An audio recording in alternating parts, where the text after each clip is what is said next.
Hi, welcome to today's topic. Today we are going to be discussing an interesting topic called the cobra effect. In the year 1900s, the Britishers had a problem with a lot of cobra snakes in Delhi. So what they did is they went out and they told that they were going to reward people who would bring them dead snakes. Initially it was an excellent effect and people were actually bringing snakes left, right and center, and there was a lot of progress.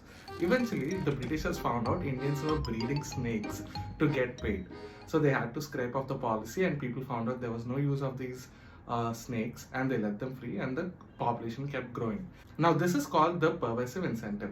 This is a side effect of Campbell's law or the Goodhart's law, which basically suggests that if a metric is widely published and informed to everybody, it is prone to corruption and people will try to find loopholes out of it and they are going to exploit it and it ceases to become a good metric. How can you use this as a corporate manager? When giving out incentives on behalf of the company or internally into the company, when assessing a particular task or feature, if the end people know what is the metric on which they consider something to be good, they are going to exploit it. So keep your assessment metrics with you and try to keep changing them regularly so they are not prone to constant exploitation. If you like today's content, please share it with your friends. Every share counts and click the follow button.